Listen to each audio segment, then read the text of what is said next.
Hola, ¿qué tal? ¿Cómo están? A ver, ¿qué tal, chicos? Disculpen la demora. Me había confundido, pensé que eran las 5:15. No sé por qué. Xiomara, ¿qué tal? ¿Cómo están? Está Miguel, Deina, Xiomara. Ya, chicos, a ver, les voy a compartir el material de teoría primero, ¿ya? Vamos a ver un poco de teoría. Ustedes, bueno, ya les había comentado la semana pasada que esta semana íbamos a ver la continuación del tema de nociología, ¿no? La semana pasada vimos teorías de la verdad. Vimos también, acuérdate de este esquema que parece muy simple, pero es importante tenerlo en cuenta, el esquema del proceso de conocimiento, los elementos de conocimiento, ¿te acuerdas? Sujeto, objeto, por ejemplo, la taza es un objeto, ¿no? Sujeto, objeto, representación mental, ¿no? O la imagen mental del objeto. Entonces, esos elementos hay que tenerlos en cuenta para entender algunos de los problemas que vamos a ver esta semana. Hoy día vamos a ver precisamente eso, problemas del conocimiento. Vamos a abordar tres problemas, ¿ya? Los problemas de conocimiento son tres básicamente. Fíjate, el problema de la posibilidad es el primero que vamos a ver, luego vamos a ver el problema del origen, ¿sí? El origen, y luego vamos a ver el problema de la esencia. Esos son los tres problemas del conocimiento, ¿ya? Ahora, mira, para que te ubiques mejor en estos temas que vamos a ver hoy día, tienes que tener en cuenta que estos esquemas, ¿sí? Son tres, ¿no? Son tres problemas. Y siempre en cada problema hay tres posturas. Dos posturas antagónicas, por ejemplo, en el caso de la posibilidad tenemos dogmatismo, escepticismo, que son opuestas, y una postura intermedia, que es, digamos, una postura que trata de solucionar el problema sin plantear los extremos, ¿no? Que sería siempre la postura de Kant. Fíjate, tenemos dogmatismo, escepticismo sobre la posibilidad del conocimiento y como punto intermedio el criticismo de Kant. Lo mismo pasa en el problema del origen, solamente que ahí el problema es otro, ¿no? El problema es el origen, por lo tanto, hay algunos que plantean que la fuente o el origen del conocimiento es la razón, otros que dicen que es la experiencia, ¿no? Esas son las posturas opuestas y Kant que trata de resolver ese conflicto planteando una postura intermedia. Y lo mismo pasa con el problema de la esencia, realismo, idealismo y Kant que toma una postura intermedia, ¿ya? Entonces son tres posturas en cada problema. Siempre Kant plantea la postura intermedia. Ahora, Kant trata de ser una especie de solución a estas preguntas, ¿no? Una solución diferente. Lo que yo quiero que tengas presente, tengas en cuenta es lo siguiente. En realidad, estos esquemas, es más, estos nombres de dogmatismo, escepticismo, son términos que el propio Kant pone. Te lo menciono, ¿por qué? Porque alguna vez ha venido una pregunta sobre el tema de nociología, la nociología de Kant, y por ahí mencionaban precisamente estos términos, dogmatismo, escepticismo, ¿no? Entonces, tienes que tener en cuenta que esos términos, dogmatismo, escepticismo, son términos que Kant usa para referirse tanto a los racionalistas como a los empiristas. A los racionalistas les llama dogmáticos y a los empiristas radicales, como Hume, los llama escépticos. ¿Por qué a los racionalistas los llama dogmáticos? Ojo, a los racionalistas de su época, ¿ya? Porque ten presente que el racionalismo fue una corriente muy fuerte en Alemania. Kant es alemán o era alemán. Entonces el racionalismo fue tan fuerte que el propio Kant era racionalista inicialmente. Pero luego, cuando comienza a leer a otros autores, se da cuenta de digamos, de los defectos o errores del racionalismo y por eso es que comienza a cambiar su postura y plantea una nueva postura, pero no cae en un empirismo radical como el de Hume, no cae en un escepticismo. Entonces, por eso es que él plantea una postura intermedia. Entonces, ¿por qué llama dogmáticos a los racionalistas? Porque el problema de los racionalistas para Kant es que creen que con la razón pueden alcanzar cualquier verdad. Creen que la razón nos da verdades, nos da conocimientos indudables. Recuerda a Descartes, por ejemplo, ¿no? Descartes plantea la duda metódica, pero si bien duda de todo, al final llega a la conclusión de que hay ciertas verdades de las que no podemos dudar. Es decir, ciertas verdades que podemos alcanzar racionalmente, ¿no? Que son la existencia de Dios, la existencia del Profesora, alma, el yo. profesora, disculpe, no está compartiendo la diapositiva. Ah, ok, ok. Ya, gracias Luis, no me había dado cuenta.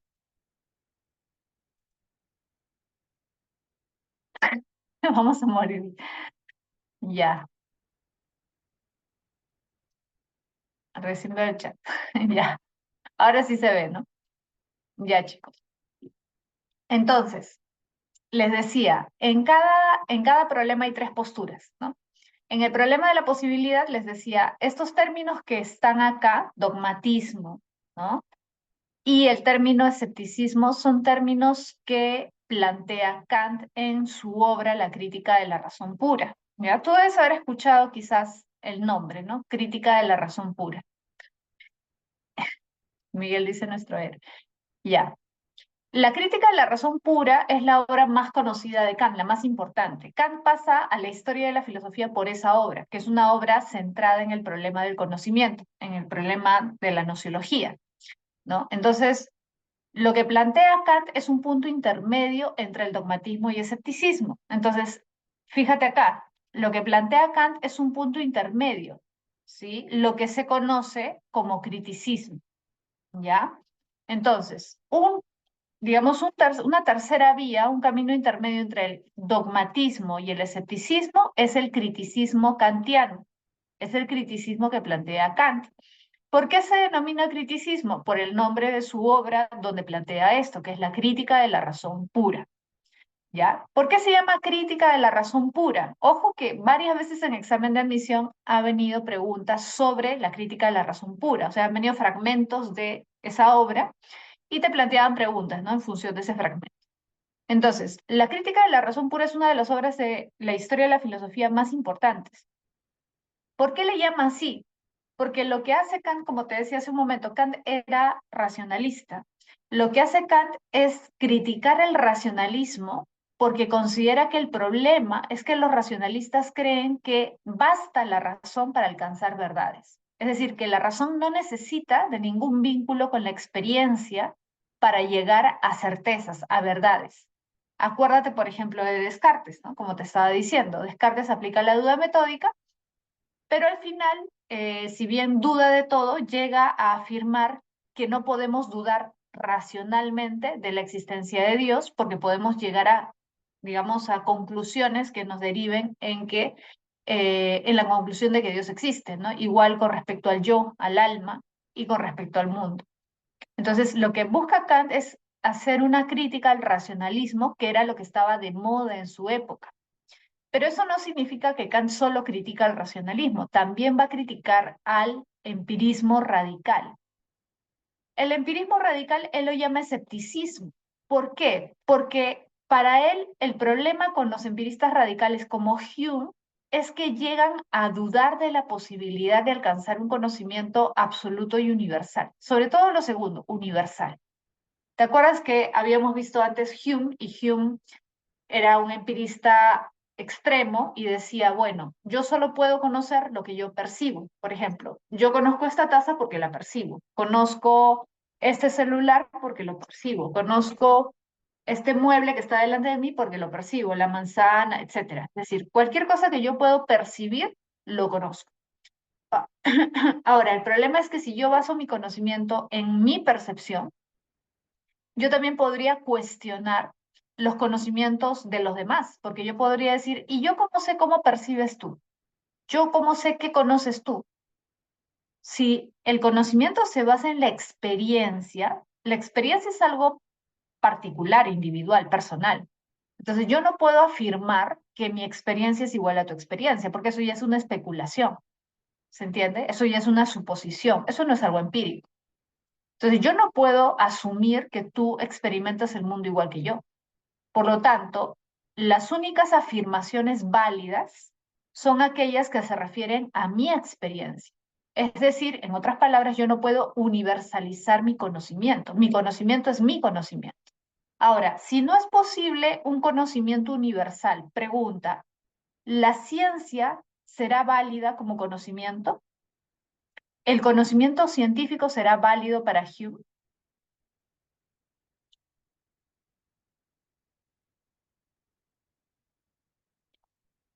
para Hume, ¿será válido el conocimiento científico? Si yo digo, yo soy empirista, supongamos, yo conozco lo que yo percibo, mi conocimiento se basa en mi percepción, ¿sí? En mi experiencia. ¿Cómo sé yo cómo percibe Pablo? ¿Cómo percibe Susana? ¿Cómo percibe Alejandra? ¿Cómo percibe José? ¿Cómo sé?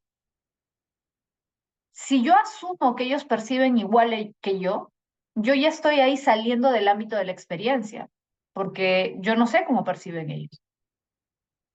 Claro, el tema es que nosotros asumimos que los demás perciben igual que nosotros. Pero ¿por qué asumimos eso? ¿En qué nos basamos? O sea, nuestro conocimiento se basa en nuestra experiencia. Si tú eres un empirista radical, tú dices, claro, yo solamente conozco lo que yo percibo. Por lo tanto, si solamente puedo estar seguro de lo que yo percibo, no puedo universalizar mi experiencia. Es decir, no puedo asumir que mi conocimiento es el conocimiento de todos, que todos conocen el mundo igual que todos ven lo mismo que yo, que todos experimentan lo mismo que yo. No puedo asumir eso. Y si no puedo universalizar mi conocimiento, la ciencia sería posible. Partiendo de un empirismo radical, ¿la ciencia sería un conocimiento válido? ¿Qué cosa es la ciencia? ¿Un conocimiento universal o un conocimiento particular? ¿Qué tipo de conocimiento es la ciencia? Universal. Entonces, lo que te está diciendo indirectamente Hume es el conocimiento científico no es un conocimiento válido, porque es un conocimiento que pretende ser universal. Pero ¿cómo yo sé que ese conocimiento es universal si yo conozco por mis sentidos? ¿Se entiende? Si yo afirmo que el conocimiento es empírico, yo sé lo que yo percibo, yo no sé lo que los demás perciben. Yo no puedo universalizar mi conocimiento o el conocimiento de otra persona. Entonces, el problema con el empirismo radical es ese. Si tú eres un empirista consecuente, radical, no puedes valorar la ciencia, porque no hay forma de asumir que todos experimentan y conocen el mundo igual que tú. Entonces, ese es el problema. Por eso es que Kant llama escépticos a los empiristas radicales, porque al fin y al cabo lo que te están diciendo es el conocimiento universal no es posible. No es posible alcanzar un conocimiento universal. Ese es el problema. Ahorita vamos que veamos este problema con detalle, se va a entender mejor, ¿ya? Pero lo que yo quiero que entiendas es que estos términos, dogmatismo, escepticismo, los acuña Kant. O sea, él es el primero que los usa para referirse a estas posturas. Para él, los racionalistas son dogmáticos. Para él, los empiristas radicales son escépticos. Profesora, ¿Locke sería escéptico? No, Locke no, porque él no es un empirista radical. Recuerda, el único empirista radical que nosotros hemos estudiado es Hume, y es el principal en realidad, ¿no? Y a él básicamente critica a Kant, a pesar de que reconoce que Hume se da cuenta de ciertos errores del racionalismo, y es más, es gracias a Hume, al leer las obras de Hume, que Kant comienza a darse cuenta de los defectos del racionalismo. Pero a pesar de eso, también se da cuenta de los defectos que tiene la propuesta de Hume, que caería en un escepticismo. Entonces, vamos a comenzar a explicar bien estos problemas, ¿ya? Para que lo tengas en cuenta. Mira, el primer problema es el problema de la posibilidad. ¿Qué plantea este problema? Es simple, ¿se puede o no se puede conocer la realidad? ¿Ya? Entonces, hay algunos que dicen que sí se puede. Ojo, podemos alcanzar un conocimiento seguro, cierto, verdadero de la realidad. Si tú dices sí, eres dogmático. Ojo, el término dogmático, dogmatismo, acá lo estamos usando en un sentido filosófico.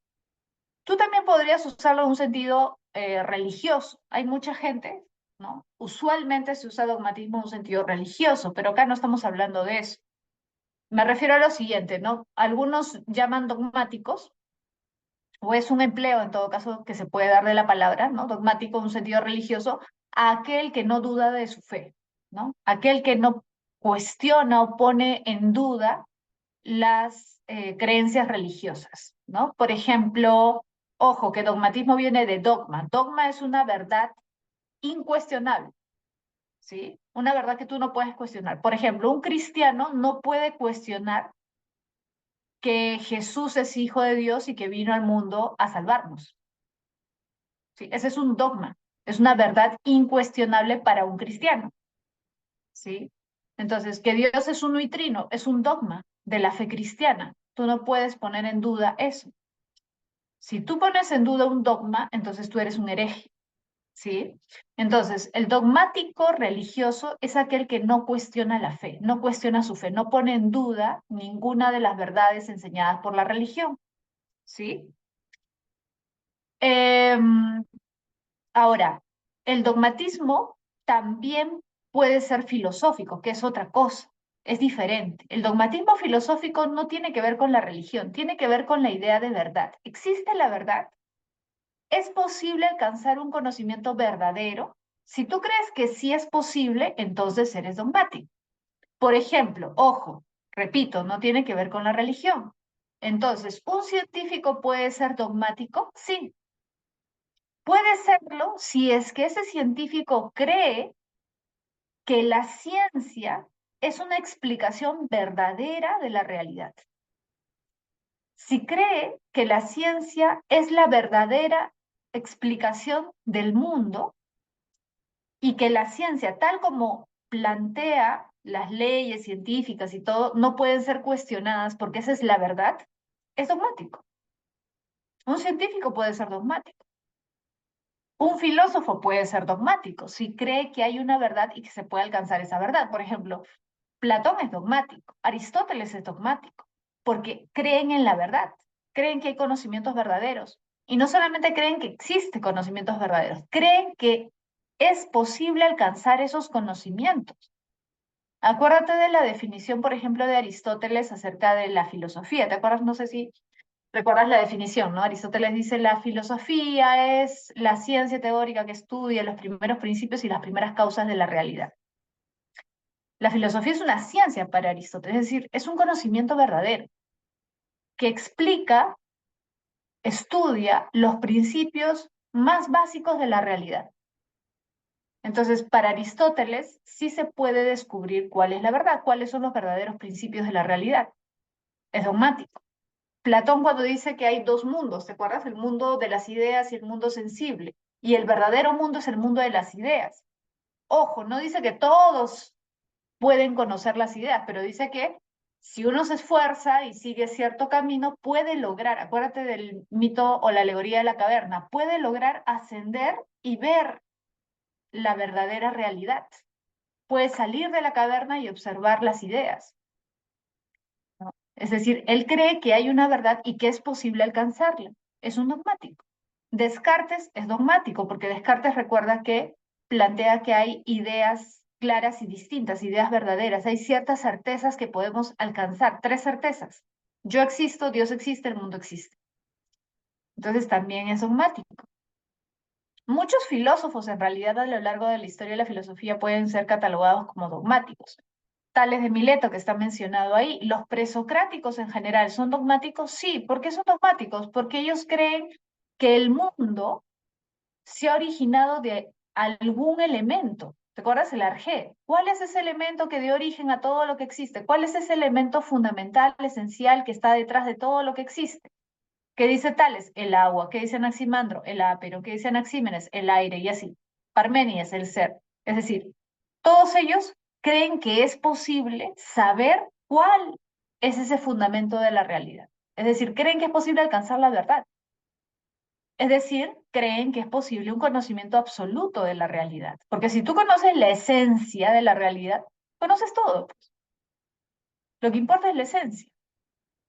Entonces, el dogmático no duda acerca de las capacidades del hombre para conocer. Al contrario, tiene una plena confianza, fíjate, tiene una plena confianza en las facultades de los seres humanos para conocer. En otras palabras, son optimistas, ¿sí? Son optimistas porque creen que el hombre puede alcanzar un conocimiento verdadero de la realidad, un conocimiento absoluto de la realidad, que puede conocer la realidad tal cual es. ¿Te das cuenta? Hegel también es un dogmático, también. Entonces, dogmáticos son todos aquellos que creen que es posible conocer la realidad tal cual es, que es posible alcanzar un conocimiento absoluto, un conocimiento seguro, certero, etcétera. ¿Sí? Ahora, el escepticismo es lo opuesto, es decir, son aquellos que cuestionan, los escépticos, cuestionan la posibilidad de alcanzar conocimiento, ¿sí? Niegan la posibilidad de alcanzar conocimiento. Ahora, hay dos variantes, ¿no? Porque una cosa es decir, es imposible el conocimiento, no se puede conocer nada, y otra cosa es decir, se puede conocer, pero parcialmente. Es decir, puedo conocer el mundo desde mi perspectiva, pero yo no sé si mi perspectiva será igual a tu perspectiva. Cada uno tiene su perspectiva. Ah, ya, eso es relativista. Entonces, mira, no es lo mismo radical que relativista. El relativista es el sofista, por ejemplo, ¿no? Los sofistas que dicen, lo que es bueno para mí quizás es malo para ti. Lo que yo creo que es injusto para ti quizás es justo, ¿sí o no? Lo que para mí es correcto para ti quizás es incorrecto. Lo que para mí es feo para ti quizás es bello. Entonces, todo depende del punto de vista, ¿no? ¿Te acuerdas la famosa frase de Protágoras? ¿Se acuerdan? El hombre es la medida de todas las cosas, ¿te acuerdas? El principio del homo mensura, ¿sí? Los sofistas son relativistas, porque ellos niegan el conocimiento universal, pero creen en un conocimiento particular. Entonces, son escépticos, ¿por qué? Porque niegan que sea posible alcanzar conocimientos universales, es decir, válidos para todos, ¿sí? Válidos para todos. Por ejemplo, vamos a poner un ejemplo así básico para que se entienda, ¿no? La poligamia, ¿es buena o mala? ¿Qué te diría un sofista? ¿Qué te diría un sofista? ¿Es buena o es mala?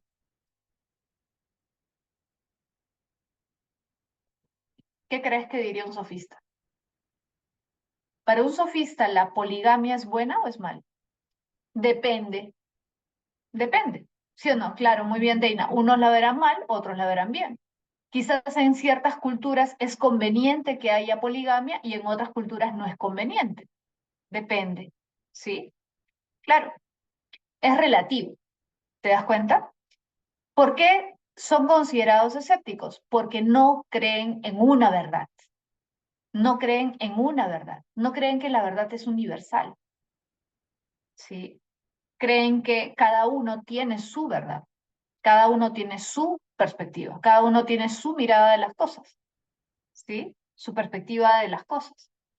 Entonces, ya que tenemos el ejemplo de los sofistas, ¿te acuerdas quién discutía con los sofistas? ¿Quién estaba en contra de los sofistas? ¿Quién criticaba a los sofistas? ¿Quién decía que sí existe la verdad y que la verdad es universal y no particular?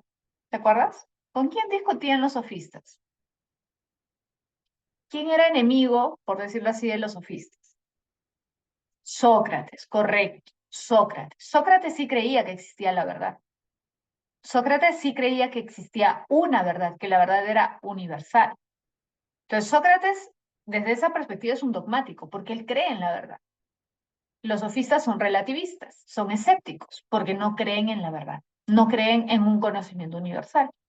¿Sí? Ahora, el radical, el escepticismo radical, ¿sí? Es otra cosa, porque el escéptico radical es el que te dice, no se puede conocer nada. O sea, ni siquiera lo que tú crees que es bueno para ti, necesariamente es bueno para ti. Puede ser que te estés confundiendo. Puede ser que creas que algo es bueno para ti o estés convencido de eso y a la larga eso sea malo, sea dañino para ti. ¿Pasa o no pasa? Te pregunto, ¿pasa o no pasa? ¿Alguna vez te ha pasado que algo que creías que era bueno para ti al final no era bueno? ¿Mm? ¿Que algo que era conveniente para ti no era conveniente? Claro, ocurre. Entonces, los escépticos, ¿qué te dicen? Eso, pues, los escépticos te dicen, no puedes estar seguro. No podemos estar seguros de qué es bueno, qué es malo, qué es correcto, qué es incorrecto, qué es justo, qué es injusto, qué es... No, nos puede parecer en un momento que algo es bueno, pero luego descubrir que es malo. Entonces, nunca vamos a estar seguros. Ahora, ¿quién es el principal representante del escepticismo radical? Pirrón, Pirrón de Elis. Pirrón de Elis, ¿sabes de qué época es? De la época de Alejandro Magno, ¿te acuerdas? Esa es la época que se conoce como helenístico-romana. ¿Te acuerdas por historia? La época helenístico-romana. En esa época surgen varias escuelas filosóficas. ¿Te acuerdas de Diógenes? Diógenes el cínico. ¿Te acuerdas que Alejandro se encuentra con Diógenes y Diógenes le dice, retírate por favor de ahí que me estás tapando la luz del sol? Cuando Alejandro le ofrece, le dice, pídeme lo que tú quieras, ¿no? Te lo puedo conceder. Y él le dice, solamente quiero que te retires. Ya. Diógenes, ¿no? El que dormía en un barril, efectivamente. Diógenes el cínico, Diógenes el perro. Los estoicos también. El estoicismo también fue una escuela, así como el escepticismo fue una escuela filosófica de ese periodo, el estoicismo también, ¿no? La escuela cínica de Diógenes también.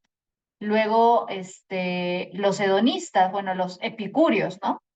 Los hedonistas epicúreos también son de esa época. Epicuro de Samos, ¿te acuerdas? Que planteaban que era el placer lo que nos lleva a la felicidad. Fíjate, todos ellos tienen en común algo. Todos quieren alcanzar la felicidad. Todos quieren alcanzar la felicidad. Ahora, la cuestión es cómo alcanzamos la felicidad. O sea, ¿qué hacemos? ¿Cómo vivimos? ¿No?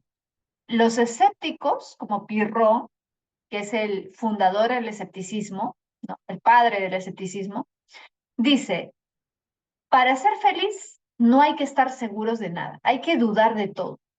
Ahora, esa idea puede parecer un poco absurda, ¿no? Porque alguien puede decir, profesora, pero ¿cómo puedo ser feliz dudando de todo? Más bien eso no me haría infeliz. Y Pirrón dice, no, al revés. En realidad, ¿qué es lo que te causa principalmente sufrimiento? ¿Te has puesto a pensar las veces que has sufrido? ¿Por qué has sufrido? ¿Cuándo has sufrido más? Cuando la realidad te ha mostrado que no era como tú creías que era, ¿o no? ¿Cuándo uno sufre más? Cuando la realidad te golpea, cuando tú creías una cosa y la realidad era diferente, ¿sí o no? ¿Sí o no? Cuando, por ejemplo, tú confiabas demasiado en alguien y después descubres que esa persona te traicionaba o te traicionó. ¿M? Entonces, ¿qué dicen los escépticos? Te dicen eso, pues, pero ¿sabes por qué has sufrido? Porque creías mucho en que eso era así. Estabas convencido. ¿Pero por qué estás convencido? No, no tienes que estar convencido de nada. No debes asumir nada. No debes afirmar nada. El problema de los seres humanos es que estamos convencidos de ciertas cosas. Decimos, esto es malo, esto es bueno, él es así, ella nunca me va a traicionar. Estamos muy convencidos de las cosas y cuando la realidad se muestra contraria a nuestras creencias, es cuando más sufrimos, ¿o no? Cuando decimos, esta vez sí voy a ingresar y no ingresas, sufres más que cuando no sabías si ibas a ingresar o no. Cuando estás seguro, dices, ya, todos mis simulacros paso de los 1200 puntos. Entonces, de todas maneras voy a ingresar. Y al final no, no es así. Entonces, cuando uno está muy seguro de algo y la realidad te muestra que estabas equivocado, es cuando uno más sufre. Entonces, por eso que te dice Pirrón, no estés seguro de nada. No afirmes ni niegues. ¿Cómo le llaman eso? Los estoicos, perdón, los escépticos, la epogé. ¿Qué es la epogé? La suspensión del juicio. Suspende el juicio. ¿Qué significa suspender el juicio? No afirmar ni negar. ¿Qué es el juicio? El juzgar. Por ejemplo, cuando yo digo, esto es así, estoy juzgando. ¿Sí? Cuando digo, Pamela es mala, estoy juzgando. Cuando digo, José es el mejor candidato, estoy juzgando. ¿sí? Tú puedes juzgar para bien o puedes juzgar para mal, pero nosotros tendemos a juzgar todo el tiempo, ¿o no? Decir, esto es bueno, esto es malo, esto es mejor, esto es peor.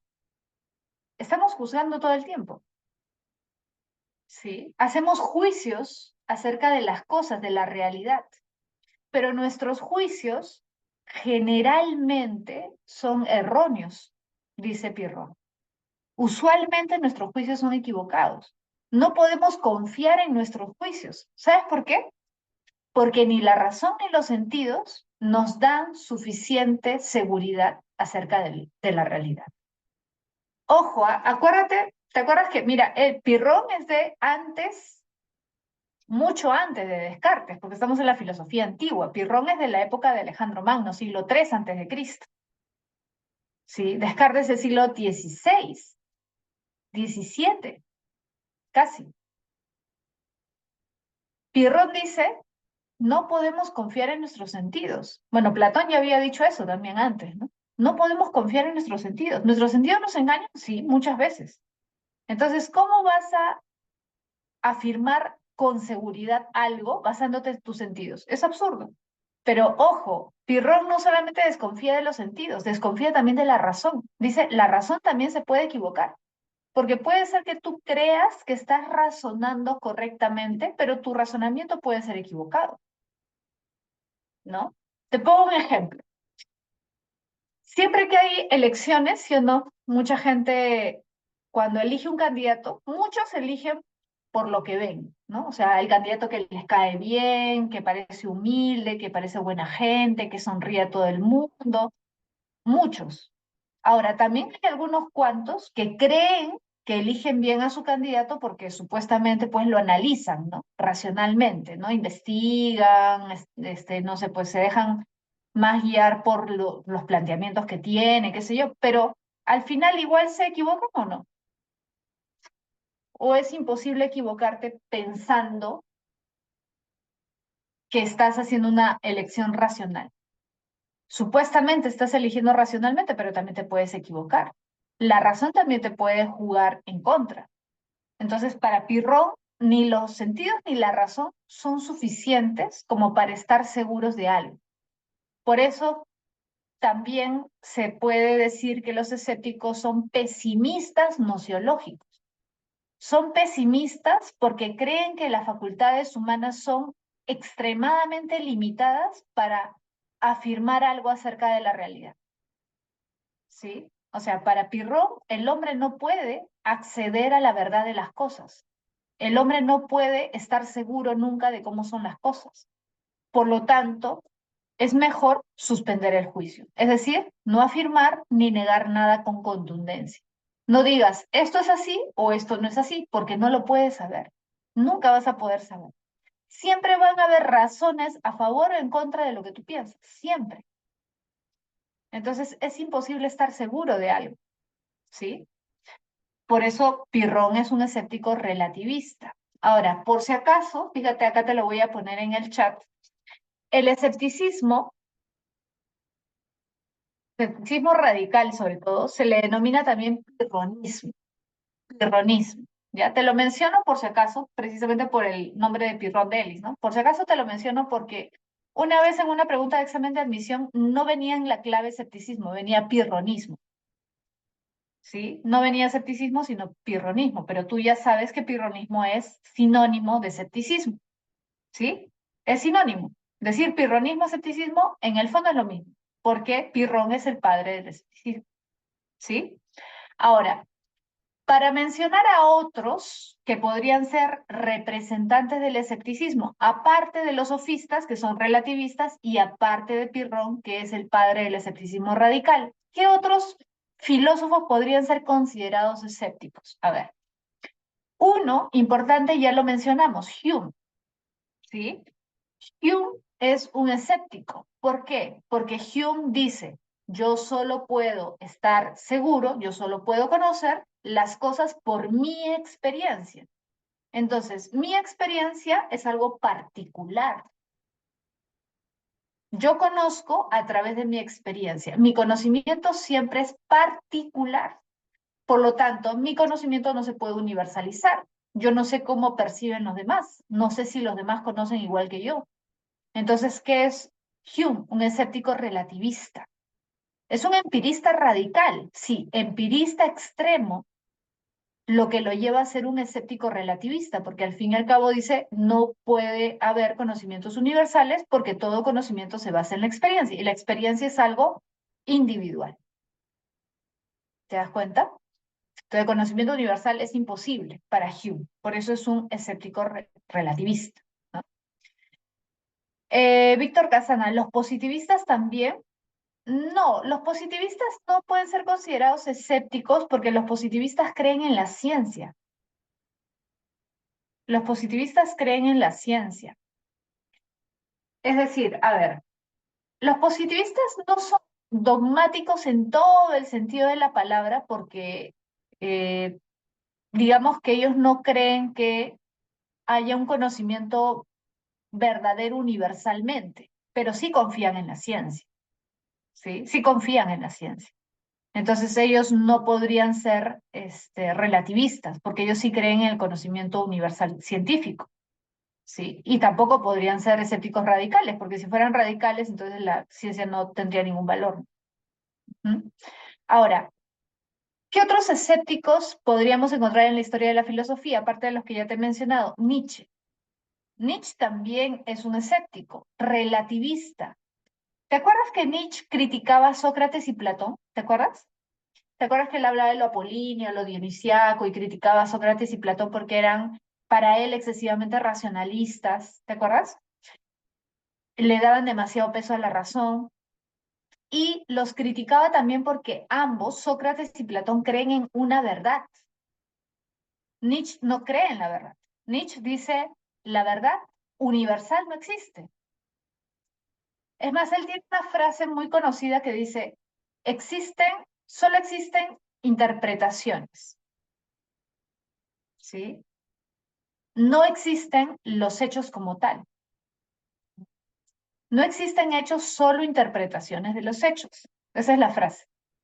No existen hechos, solo existen interpretaciones de los hechos. Es decir, todo es perspectiva, todo depende de la interpretación de cada uno.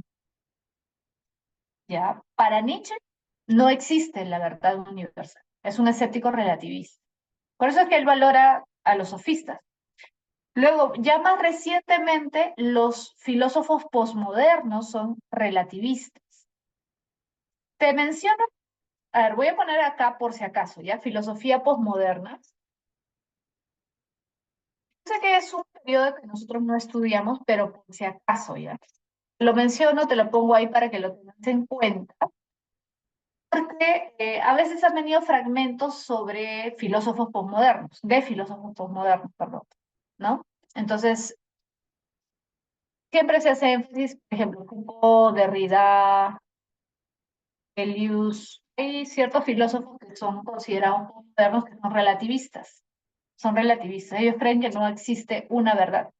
Y como no existe una verdad, también cuestionan la ciencia, cuestionan distintos ámbitos del conocimiento. No solamente la filosofía racionalista, sino la ciencia, la tecnología, cuestionan varias cosas. La cultura en general. Son relativistas ellos también. ¿Ya? Ahora, mira, el dogmático dice, sí es posible conocer el mundo, o sea, conocer la realidad tal cual es. El escéptico dice, no, no se puede conocer la realidad. Si eres radical, dices, no se puede conocer nada. Si eres relativista, dices, puedo conocer mi perspectiva de la realidad, pero no puedo conocer la realidad en sí. Es más, ellos te dirían, no hay una realidad en sí, no hay una verdad en sí, una verdad universal. Cada uno tiene su verdad, ¿no? Si eres relativista. Ahora, ¿qué plantea Kant? Mira, lo que va a decir Kant es lo siguiente. Acuérdate que ya lo hemos visto esto, ¿ah? Kant dice, una cosa es el fenómeno y otra cosa es el noumen. El fenómeno, mira, acuérdate, por eso es importante ese esquema sujeto-objeto, mira acá, sujeto-objeto, representación mental. Sujeto, objeto, representación mental. Objeto, noumen. El objeto, la realidad externa al sujeto es el noumeno. La realidad en sí misma es el noumeno. ¿Y qué cosa es el fenómeno? Esta representación mental, esta imagen mental. Ahora, recuerda que Kant dice, no es lo mismo el noumeno que el fenómeno. Yo conozco el fenómeno, no conozco el noumeno. El fenómeno es mi conocimiento, mi representación mental, eso es lo que yo conozco. Ahora, profesora, pero ¿cómo el fenómeno no es lo mismo? ¿Por qué no es lo mismo? Porque recuerda que Kant dice, el hombre sin darse cuenta transforma el objeto. ¿Te acuerdas del giro copernicano? El sujeto transforma el objeto, interpreta el objeto. ¿Te acuerdas el giro copernicano? El sujeto es un agente activo en el proceso de conocimiento, no es pasivo. Es decir, si fuera pasivo significaría, que mi mente es como una fotocopiadora. Entonces, el objeto y la imagen mental, la idea, el concepto, son idénticos, porque mi mente no hace nada. O sea, es una fotocopiadora simplemente. Fotocopia la realidad, por decirlo de alguna forma, ¿no? ¿Me entiendes? ¿Ya? Entonces, en ese caso serían iguales, pero Kant dice, no, no es así porque el sujeto no es un agente pasivo, es activo. Y como es activo, transforma el objeto sin darse cuenta. Entonces, no es lo mismo el objeto que su representación del objeto. No es lo mismo el noumeno que el fenómeno. ¿Se entendió hasta ahí, chicos? ¿Se entendió? En otras palabras, es como si nuestra mente fuera una especie de procesador, ¿no? Es como si nosotros procesáramos la realidad, la transformamos sin darnos cuenta.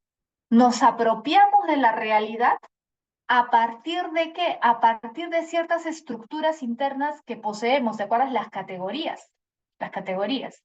Entonces, Kant dice, mira, nosotros conocemos el fenómeno, ¿ya? Pero no conocemos el nómeno. Entonces, fenómeno y nómeno no son lo mismo, son cosas diferentes. El fenómeno no es una copia del nómeno. ¿Por qué? Porque yo, sin darme cuenta, he procesado el noumeno a partir de mis estructuras internas, mis estructuras racionales, que él llama, fíjate, categorías. Las categorías son estructuras racionales, que lo que hacen es tratar de acaparar, entender la realidad, ¿sí? O sea, es la manera humana de comprender la realidad, darle un orden a la realidad. Nuestra razón trata de darle un orden y ese orden lo hace a través de las categorías, de las estructuras, esas estructuras racionales, ¿sí? Entonces, las categorías ordenan los datos sensibles. Claro, la razón es importante porque la razón le da un orden, ¿sí? A la información que viene de afuera.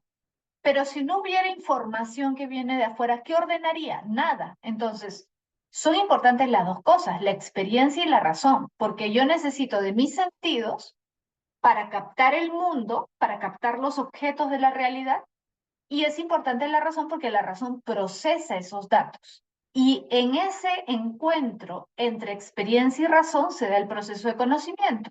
Entonces, el conocimiento solo es posible si las dos facultades del hombre se encuentran, es decir, si participa la experiencia y participa la razón.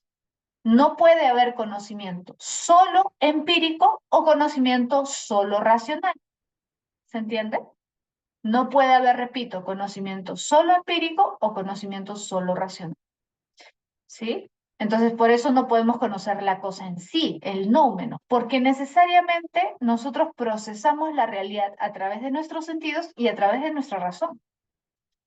Lo que conocemos es una interpretación humana de la realidad. No conocemos la realidad en sí misma, como a veces pensamos, te diría Kant. ¿Sí? Entonces, a ver, para cerrar este punto, que nos ha servido de repaso también, ¿no? Para refrescar un poco algunas ideas acerca de la filosofía de Kant. Te voy a hacer una pregunta. Creo que ya hemos hablado de esto, pero de todas maneras. Pregunta, ¿se puede afirmar, se puede saber si Dios existe o no existe desde esta perspectiva de Kant? Para Kant, ¿es posible saber si Dios existe o no?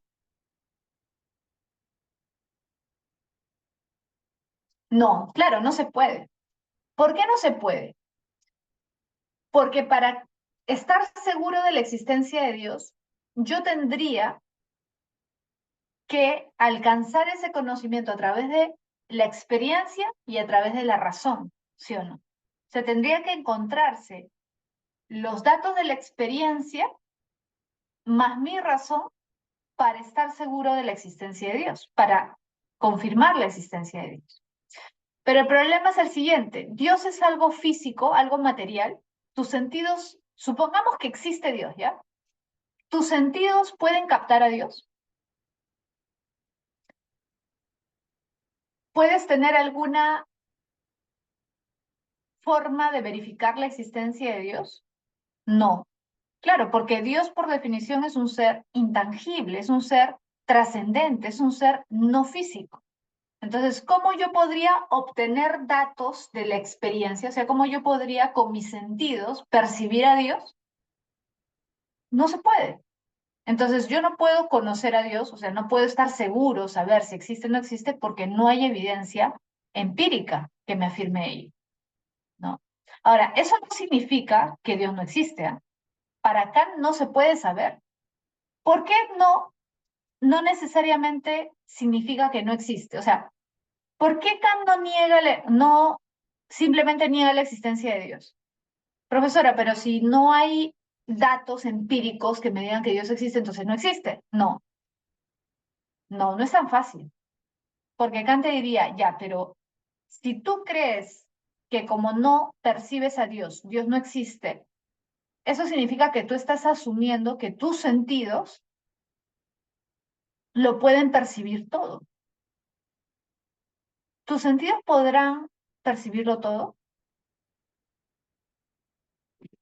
Es decir, en otras palabras, lo que quiere dar a entender Kant es que tus sentidos son tu vínculo con el mundo, ¿sí? Son lo que nos conecta con el mundo, con los objetos, pero a su vez, los sentidos tienen sus limitaciones, ¿o no? ¿Los sentidos humanos tienen limitaciones o no? ¿O pueden captar todo? Claro, son limitados.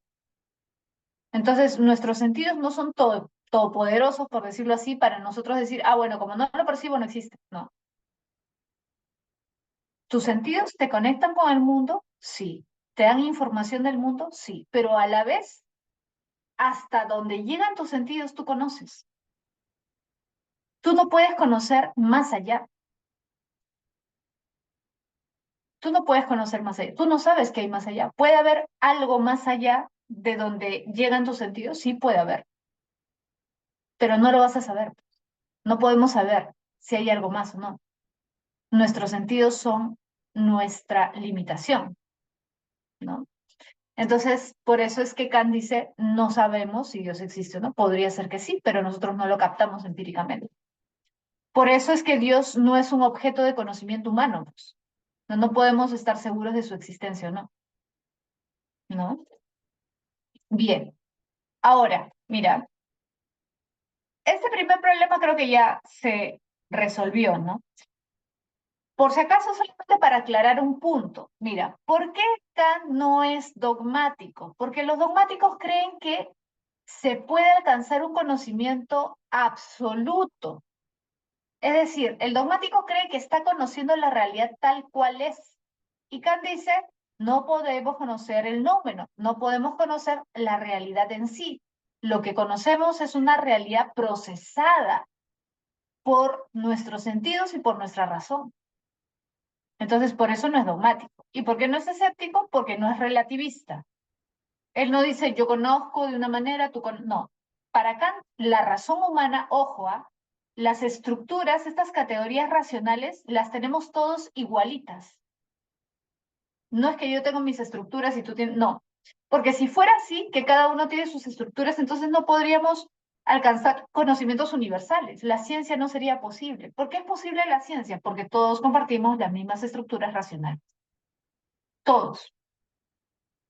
Por eso no es relativista, y mucho menos radical, porque él sí valora la ciencia. Él cree que el conocimiento científico es un conocimiento verdadero, verdadero en el sentido de que nos informa acerca del mundo ¿no? Nos permite comprender el mundo, aunque para Kant la ciencia no es la verdad, o sea, no es la verdad. La ciencia es la manera humana que el hombre tiene para conocer la realidad. La ciencia es la forma humana que tenemos para captar la realidad. Es el fenómeno, no es la realidad en sí. La ciencia es el fenómeno, es el conocimiento humano, ¿sí? Que está determinada por nuestras estructuras racionales, ¿no? Bien, ahora vamos al problema del origen. Mira, el problema del origen es sencillo, este es el más simple de todos, ¿no? ¿Cuál es el inicio del conocimiento? ¿O cuál es la fuente central de conocimiento? ¿Cuál es el punto de partida o la fuente principal de conocimiento? Los racionalistas, como Descartes, ¿no? Los racionalistas que dicen, la razón es la única fuente confiable. La razón es la única fuente confiable, porque los sentidos, recuerda, los sentidos nos pueden estar engañando. Yo no puedo confiarme en los sentidos. Lo único que yo puedo tener como fuente fiable es la razón. La única que me da conocimiento verdadero, seguro, es la razón. Entonces, si yo quiero alcanzar un conocimiento seguro, un conocimiento verdadero, yo tengo que usar mi razón. La razón es la única fuente verdadera de conocimiento, ¿no? Por eso es que Descartes plantea que hay ideas que son innatas, claro, porque si el conocimiento se basara en ideas empíricas, nunca podríamos estar seguros de nada. Por eso es que Descartes dice no. Hay muchas ideas que son empíricas. Si, por ejemplo, la idea taza es empírica para Descartes, sí. La idea perro es empírica para Descartes, sí, porque yo tengo la idea de perro porque he visto un perro. Tengo la idea de tortuga porque he visto una tortuga. Tengo la idea de pelota porque he visto una pelota.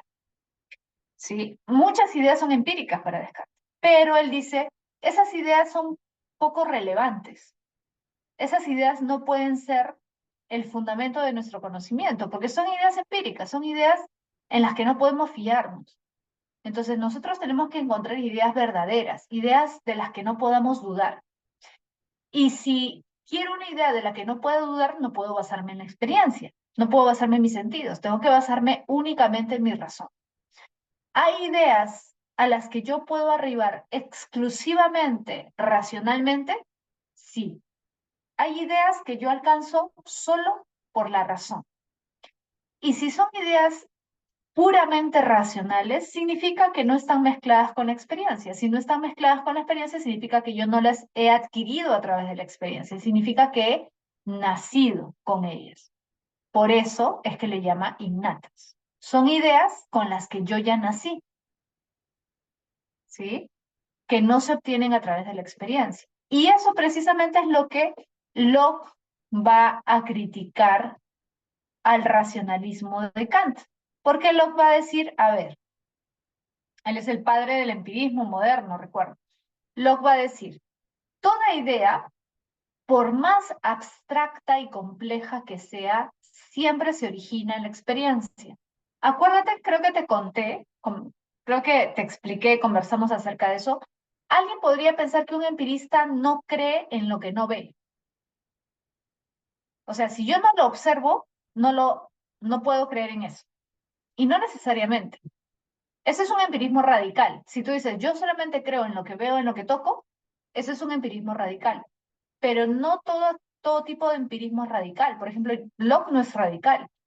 Locke dice, ¿hay ideas en nuestra mente que no provienen directamente de los sentidos? Sí, directamente no. Por ejemplo, Dios. Dios es una idea que yo tengo en mi mente. Incluso un ateo tiene la idea de Dios. Porque si el ateo dice Dios no existe, para negar la existencia de Dios, primero tiene que tener la idea de Dios en su mente. Entonces, la idea de Dios está en mi mente. Pero Dios es una idea abstracta, porque no es que yo haya visto a Dios para tener la idea de Dios. ¿Sí? Ahora, esa idea es absurda porque es abstracta, porque no proviene directamente de los sentidos. Para Locke no es absurdo. Locke diría, es una idea abstracta, sí, pero esa idea abstracta tiene un origen simple, empírico, sí. Toda idea, por muy abstracta que sea, tiene un origen empírico, ¿sí? Porque si no sería imposible explicar una serie de ideas abstractas que tenemos. Por ejemplo, la idea de libertad, ¿es una idea abstracta? Claro. ¿O tú has visto la libertad? ¿De qué color es la libertad? ¿Cuánto pesa la libertad? O la idea de justicia.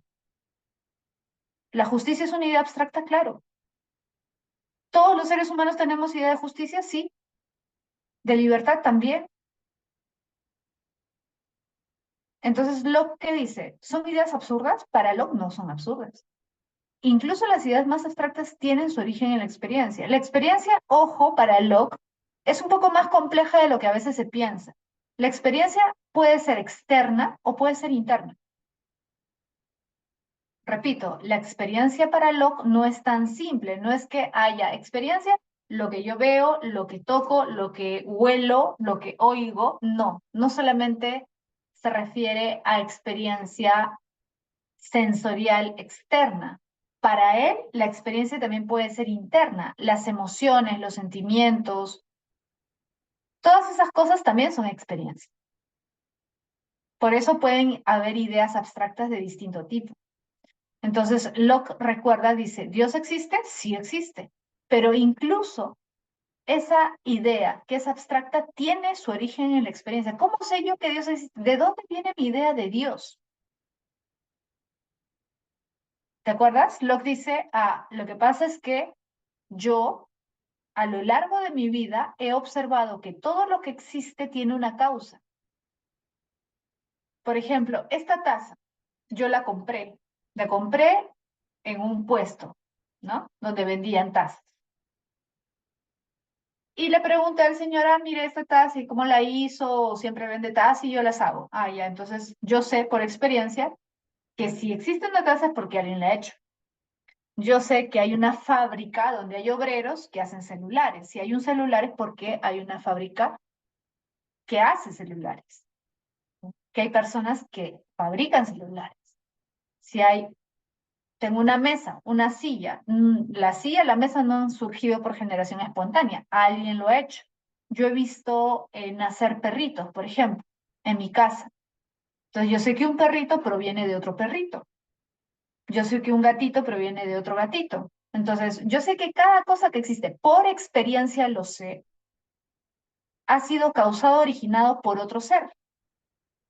Por lo tanto, mira, ese es mi punto de partida, es un punto de partida empírico, es mi observación, es lo que yo he visto, experimentado durante todos estos años.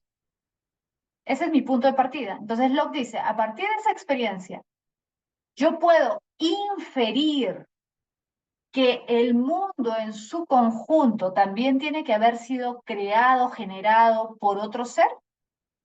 ¿Es lógico pensar eso? Obviamente. Entonces, a través de mi razón, sí, a través de mi razón, pero siempre partiendo de la experiencia. Ojo, no es que mi razón funciona porque sí, solita, no. Yo he visto, observado una serie de cosas y luego mi razón, a partir de esa experiencia, ha llegado a la conclusión de que el mundo también tiene que tener un generador, un creador. Entonces, a ese generador, creador, ¿cómo le llaman los seres humanos? Dios. Entonces, he llegado a la idea de Dios a partir de la experiencia, porque el punto de partida fue la experiencia. Eso no quita que yo pueda usar mi razón. Eso no niega la participación de la razón, pero el punto de partida es la experiencia. Eso es lo que dice Locke. Por eso Locke le diría a Descartes, la idea de Dios no es una idea innata, es una idea que proviene de la experiencia. Incluso la idea de yo existo, no es una idea innata, es una idea que proviene de la experiencia interna, por ejemplo, las sensaciones, las emociones, el sufrimiento, ¿no? O el dolor físico. Si yo tengo una idea de yo existo, es a partir de la experiencia también. Entonces, el conocimiento para Locke surge del contacto con la realidad a través de la experiencia, a través de los sentidos, ¿sí? Perdón. ¿sí? Entonces, ¿cuál es la principal crítica que hace Locke? Esto, ¿no? La crítica a las ideas innatas. ¿Qué plantea él? Que la mente del hombre es como una tabula rasa. La mente del hombre es como una tabula rasa. Es decir, una pizarra en blanco donde no hay nada escrito. El hombre comienza a adquirir ideas conforme va experimentando el mundo. Inicialmente la experiencia humana pues es muy básica, muy simple. Entonces, primero tenemos ideas simples. Pero luego cuando la razón comienza a desarrollarse en el ser humano, ya comienza a crear ideas más complejas. Entonces, por muy compleja, muy abstracta que sea una idea, toda idea proviene de la experiencia. No existe ninguna idea innata. Acuérdate, ¿eh? Para Locke no hay ninguna idea que sea innata. Ninguna. ¿Sí? ¿Y qué va a plantear Kant? Fíjate, ¿cuál es el origen del conocimiento? Recuerda lo que ya te expliqué. Para Kant no hay conocimiento. Sin experiencia, sensibilidad es experiencia. Ojo, el término sensibilidad que usa Kant significa experiencia, ¿sí? No hay para Kant conocimiento sin experiencia, ¿sí? Sin sensibilidad, y no hay tampoco para Kant conocimiento sin entendimiento. ¿Qué es el entendimiento? La razón, ¿ya? La razón. Entendimiento es razón para Kant. Entonces, para que haya conocimiento tiene que participar la experiencia más la razón. En otras palabras, no hay conocimientos puramente empíricos ni puramente racionales. Por eso no podemos conocer a Dios o saber si Dios existe, porque el conocimiento de Dios carece de la experiencia, ¿sí? No hay experiencia que lo sustente. Pero un conocimiento absolutamente empírico sí existiría. Alguien podría pensar que sí, pero no. Hay ciertas ideas que pueden parecer muy empíricas. Por ejemplo, la idea de taza. Profesora, yo veo una taza y digo, ah, ya, taza, tengo la idea de taza. ¿Eso cómo no va a ser empírico? Ahí no hay nada racional. Kant diría, ¿estás seguro de que no hay nada racional? ¿Estás seguro? Porque cuando tú dices, esa es una taza. En primer lugar, que al decir esa es una taza, ya está la idea de unidad. La idea de unidad no la puede tener un perro, un gato, un pejerrey. La idea de unidad es un concepto humano. La unidad es un concepto humano. E incluso cuando dices la taza, le estás dando entidad. Eso existe. Es un objeto. Ya hay una serie de ideas que tú tienes detrás, sin darte cuenta. Entonces, no hay para Kant ideas puramente empíricas. Puede parecer que sí, pero en el fondo no las hay. Porque nuestra mente ya está ordenando el mundo. Sin que nos demos cuenta, ya está categorizando el mundo. Ya está categorizando la realidad. Es más, cuando tú dices la realidad, ¿qué cosa es la realidad? ¿Qué es la realidad? ¿De qué realidad hablas? ¿De lo que estás observando en este momento? Si tú eres un empirista, deberías decir, ah, ya, de lo que observo, esa es la realidad. Pero tú sabes que hay otra realidad que no estás observando. Ah, ya, entonces la realidad es un concepto. ¿Te das cuenta? Que va más allá de lo que directamente experimentas en el presente. Entonces, lo que dice Kant es, no hay ningún conocimiento que sea solo racional o solo empírico. Todo conocimiento, para ser conocimiento, tiene que ser el encuentro de los dos. Por eso es que la ciencia para Kant es conocimiento, porque la ciencia en buena medida es racional o no.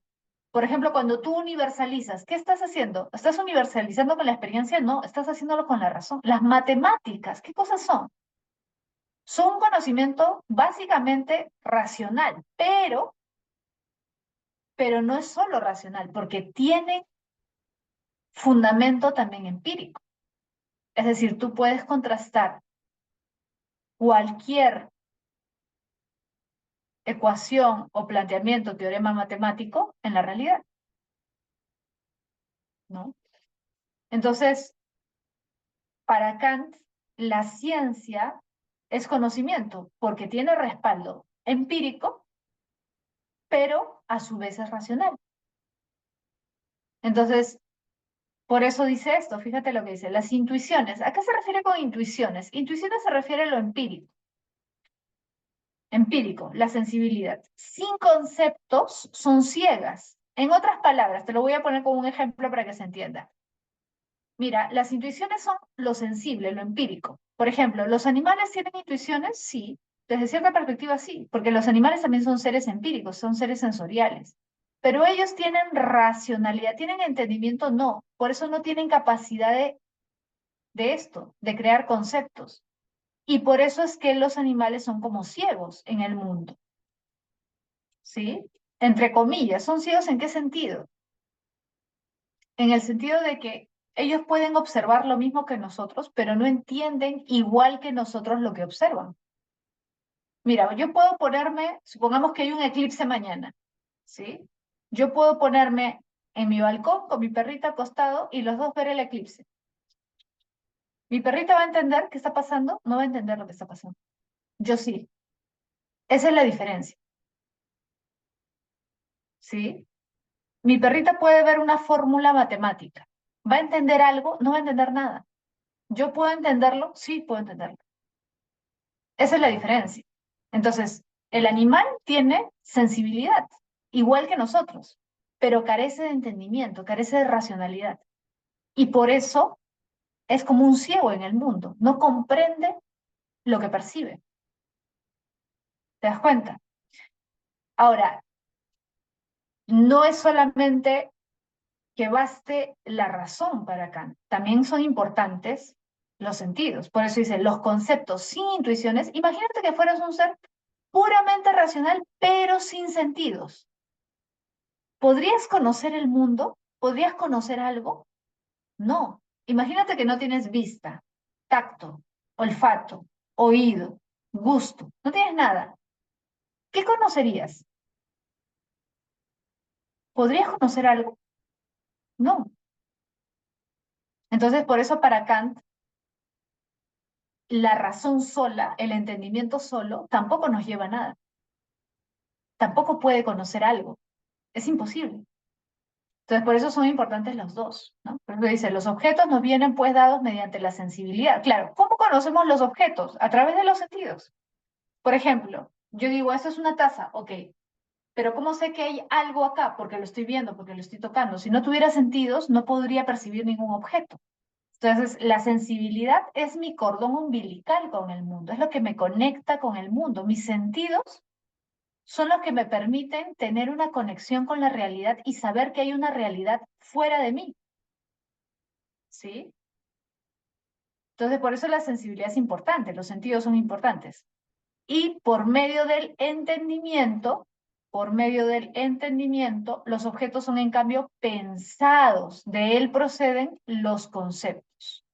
Es decir, si no tuviera razón, entendimiento, no podría comprender el mundo, no podría crear conceptos, generar conceptos a partir de lo que veo, si solamente fuera un ser sensorial.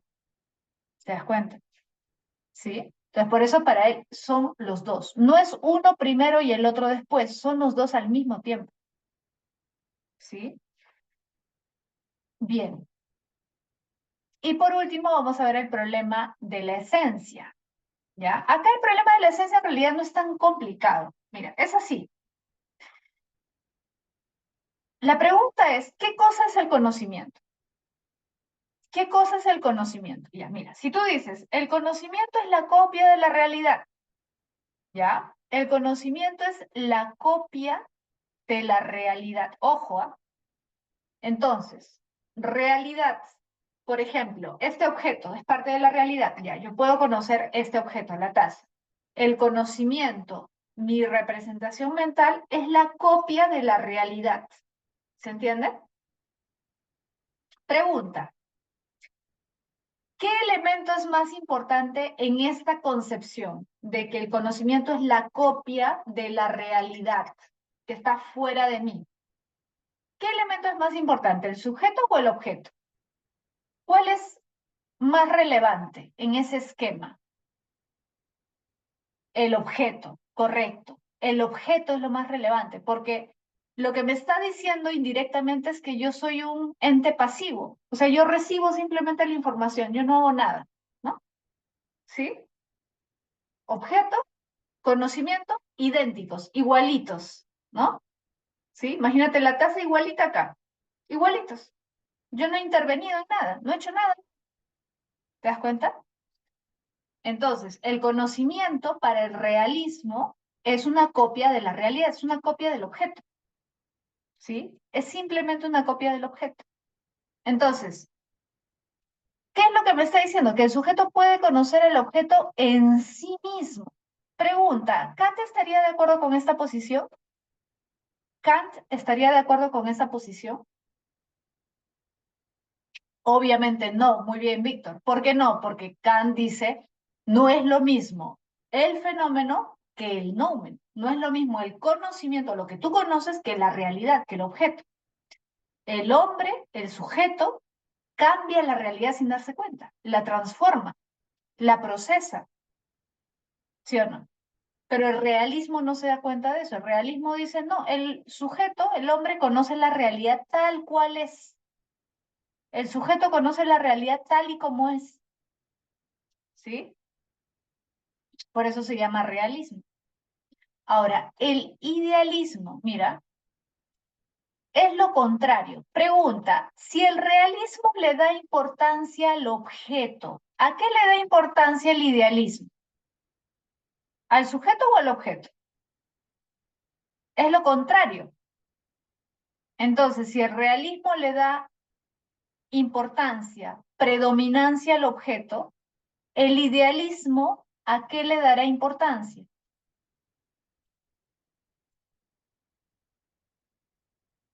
¿Al sujeto o al objeto? ¿Qué dice? Es lo opuesto al sujeto. Claro, muy bien, Xiomara. Al sujeto, pues, ¿sí? Si el realismo le da importancia al objeto, el idealismo le da importancia al sujeto. Por eso acá la pregunta, fíjate. ¿Qué es lo que determina el conocimiento? ¿El sujeto o el objeto? Los realistas dicen el objeto, los idealistas dicen el sujeto. ¿Ya? Pero ¿cómo es esto del sujeto, profesora? Mira, acá te hemos puesto como representante a Hegel. En realidad no es el único, hay varios, ¿ya? Pero son distintos tipos de idealismo. O sea, no hay una sola forma de idealismo, hay varias. Pero vamos a explicar primero el idealismo de Hegel, que es el más importante. Hegel recuerda que era un idealista, es más, su filosofía se llama así, idealismo absoluto. ¿Por qué? Porque Hegel creía que se podía alcanzar un conocimiento de toda la realidad. Por eso le llaman así, absoluto, ¿ya? Él plantea, acuérdate, la dialéctica, ¿no? La tesis, antítesis, síntesis. Él creía que había una estructura, esas leyes internas de la realidad, la dialéctica, que rigen todo, y por lo tanto, si tú comprendes esas estructuras, esas leyes, comprendes todo, porque todo está regido por esas leyes. Ahora, son leyes no científicas, son leyes filosóficas, ¿no? Son leyes lógicas, mejor dicho, leyes lógicas, pero no, no físicas, no científicas. Ahora, mira, ¿por qué se le denomina idealismo? Porque Hegel es un filósofo abstracto, no es un filósofo de la realidad concreta, no es como Marx. Acuérdate que Marx critica a Hegel precisamente por su idealismo. Marx dice, la realidad, cualquier teoría, cualquier planteamiento, sea económico, científico, filosófico, lo que sea, tiene que partir de la realidad, ¿sí? Marx es un realista, pero un realista en un sentido, en el sentido de que él cree que el punto de partida es la realidad material, por eso también se le llama materialista, ¿no? O sea, Marx cree que el punto de partida es la realidad física, lo que tú observas, lo que tú ves, la realidad que se puede palpar, la política, la economía, en términos materiales, ¿ya? Ahora, Marx critica a Hegel por su idealismo, porque Marx no parte de la realidad concreta, lo que tú observas. Hegel, perdón, parte de la idea, de lo abstracto. Ahora, la idea puede interpretarse de distintas formas. Una de las interpretaciones que me parece correcta hasta cierto punto es que la idea es Dios. Ojo, voy a poner acá un ejemplo solamente para que se entienda mejor, ¿ya? En realidad es una analogía, ¿ya? Para que se entienda mejor. Pero no está completamente alejada, porque en realidad Hegel sí parte de una visión religiosa hasta cierto punto del mundo. Entonces, mira, así como tú debes haber escuchado, ¿no? En la religión cristiana existe Dios y Dios se hace hombre, se hace realidad. Dios es un ente abstracto, no es un ser físico, pero se hace un ser físico. Cuando aparece Jesús, Dios se hace hombre, se materializa, se hace realidad física. Ya, lo mismo, o mejor dicho, algo parecido, plantea Hegel. La idea es algo abstracto, algo que no existe corporalmente, físicamente, pero la idea a lo largo del tiempo se va materializando, se va haciendo carne, se va haciendo realidad, se va haciendo materialidad. Entonces, lo que en un inicio era una idea, lo que era en un inicio la idea, se hace materia, se hace realidad, se hace tangible, ¿ya? Entonces, para Hegel, la realidad es una derivación de la idea. Puede sonar un poco raro, pero es así. La realidad es una derivación de la idea, ¿sí? Entonces, primero es el sujeto, la conciencia, lo abstracto, la razón. Eso es lo primero. Y después, como una consecuencia, una derivación de eso, aparece la realidad, la materia, lo concreto, lo físico. Entonces, ¿la realidad es primero o después? ¿La realidad qué cosa es? La realidad es una proyección, es secundaria, es una proyección de la idea. Entonces, ¿qué cosa es el conocimiento? El conocimiento, ¿sí? El conocimiento es una proyección del sujeto. En otras palabras, no existiría conocimiento si no existiera sujeto, porque no existiría realidad si no existiera una idea. ¿Se entiende? La idea es el sujeto, pero no es un sujeto concreto, ojo, no es el sujeto Hegel, el sujeto Alma, el sujeto Mariana, no. Sujeto, cuando Hegel habla de sujeto, se refiere a la idea, porque como te dije, la idea se puede entender como Dios. Entonces, Dios, la idea, que es el sujeto, se hace realidad. Y cuando se hace realidad concreta, material, aparece realmente, ¿no? Como realidad física y ahí se da el conocimiento. Entonces, el conocimiento es una proyección del sujeto, porque sin sujeto no existiría conocimiento. Entonces, ¿qué es primero? El sujeto. ¿Qué es después? El objeto, la realidad. Entonces, el mundo exterior se reduce a la idea o a las ideas. Claro, porque sin las ideas no existiría mundo. Así como sin Dios no existiría mundo, igual. Sin idea no existiría mundo. Y sin mundo no existiría conocimiento. Por lo tanto, ¿qué es el conocimiento? Es una proyección del sujeto. ¿Qué es lo que determina el conocimiento? El sujeto. ¿Qué es primero? El sujeto. ¿Qué es secundario? El objeto. ¿Te das cuenta? Vamos a ver en un momento en una pregunta justamente de la práctica. Vamos a ver una pregunta sobre eso para que te des cuenta. Y con lo que te he explicado es sencillo en realidad de determinar, ¿no? ¿Qué te están preguntando? ¿Ya? Y para acabar vamos a ver el fenomenalismo de Kant. Fíjate, fenomenalismo, acá cambia el nombre si te das cuenta. En las otras era criticismo, ¿no? Acá era criticismo, criticismo, y acá le cambian el nombre, fenomenalismo. ¿Por qué? Porque la pregunta es, ¿qué es el conocimiento? ¿Y qué dice Kant? ¿Qué es lo que yo conozco? Kant dice, lo que conocemos los seres humanos es el fenómeno, no conocemos el número. Ah, ya. ¿Qué es el conocimiento? El fenómeno. Por eso se le llama fenomenalismo. Por eso se le llama así. ¿Qué es el conocimiento? Conocimiento del fenómeno. Lo que conocemos es el fenómeno. ¿Y qué cosa es el fenómeno? Ya sabes tú, es una construcción que hace el sujeto a partir de los datos sensoriales que captamos del objeto. Entonces, ¿qué me está queriendo decir Kant? Ni chicha ni limonada, o sea, ni sujeto ni objeto, los dos. Porque si no hay objeto, ¿qué conocería yo? O sea, si no hubiera un ente externo a mí, ¿podría conocerlo? No, pues. ¿Podría conocer algo? No. Para que haya conocimiento tiene que haber una realidad externa, tiene que haber un objeto fuera de mí. Ahora, ¿basta con el objeto? No, no basta. Porque no es simplemente, ya que yo observo el objeto, inmediatamente tengo el conocimiento. No. Lo que pasa es que es más complejo, pero no nos damos cuenta. El sujeto también actúa porque es una relación. No puede haber conocimiento sin objeto, pero tampoco puede haber conocimiento sin sujeto. El conocimiento es una interacción entre objeto y sujeto. Entonces el sujeto también aporta algo, también hace algo. No es pasivo, es activo. Por lo tanto, la participación del sujeto también es importante. ¿Te das cuenta? ¿No? No, no es que el objeto es más importante, el sujeto es más importante. Los dos son importantes, porque sin uno de los dos no hay conocimiento.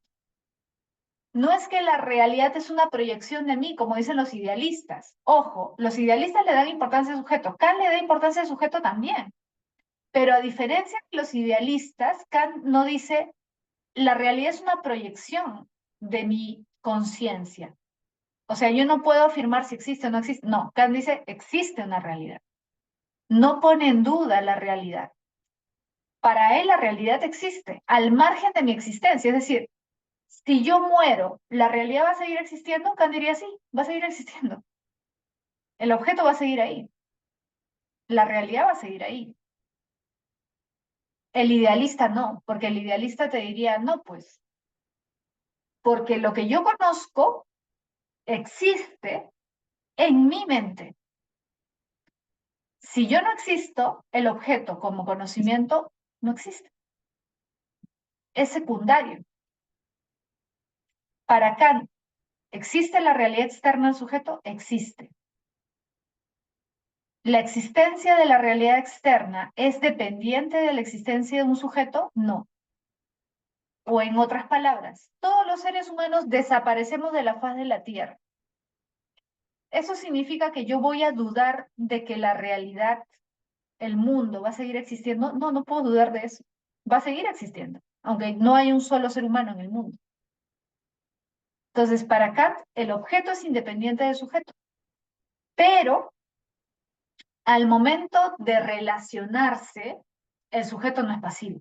El sujeto transforma el objeto, aunque no se dé cuenta, ¿no?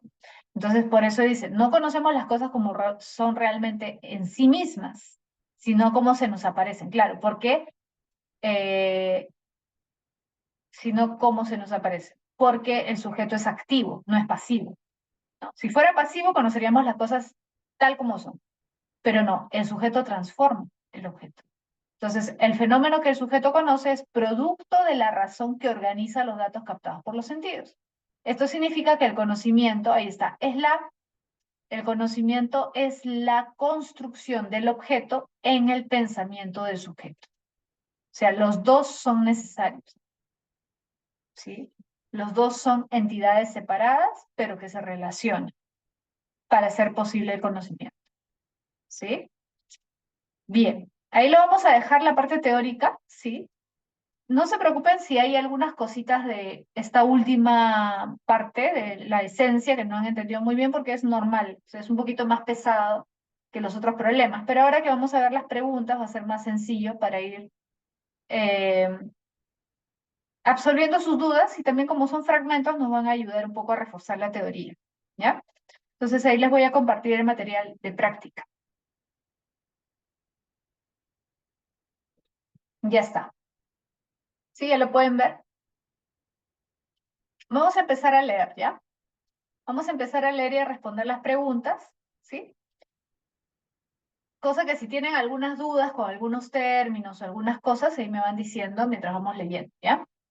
A ver, dice, este hecho de que el conocimiento no sea todavía un problema para el dogmatismo, ojo, está hablando del dogmatismo, ¿ya? Recuerda, el dogmático es el que cree que existe, o perdón, que es posible alcanzar un conocimiento seguro, verdadero, ¿no? Ya. Este hecho de que el conocimiento no sea todavía un problema para el dogmatismo descansa en una noción deficiente de la esencia del conocimiento. Ya, o sea, desde la perspectiva del dogmático, el conocimiento no es un problema. Eso te está diciendo. O sea, no lo ve como algo problemático. ¿Ya?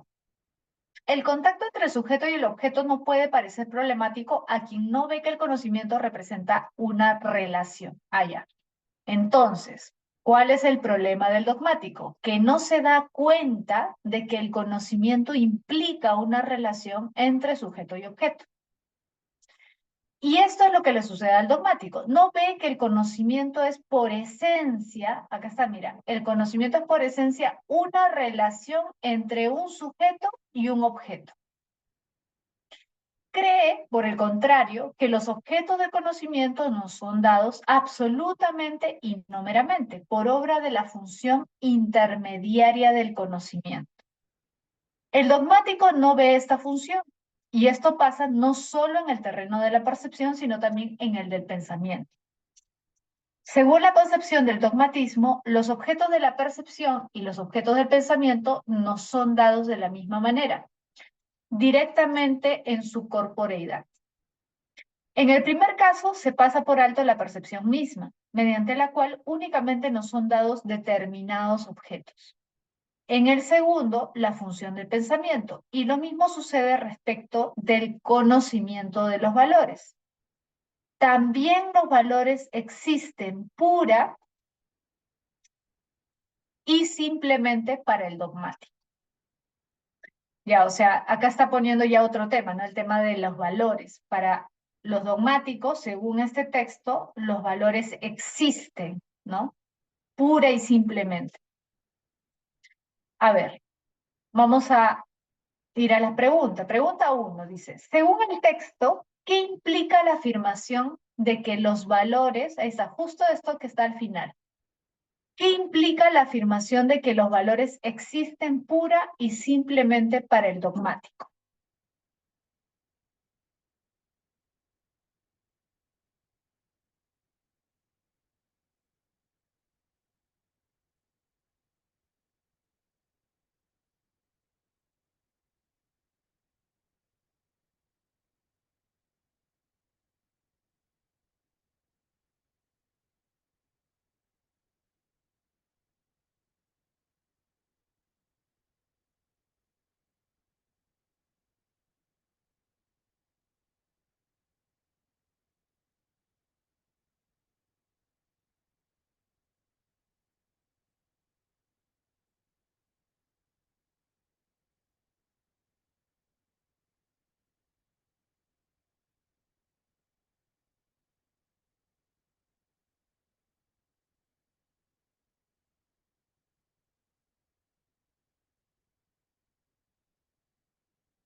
A ver, Miguel dice elefante y Víctor dice Dina.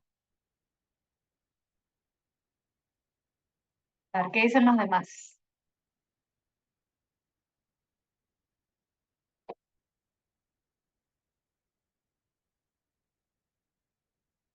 A ver, vamos a leer las claves, ¿ya? La D y la E para ver. ¿Cuál puede ser? Dice, la D, el dogmático acepta los valores como dados sin considerar el proceso cognitivo a través de su reconocimiento. ¿Ya?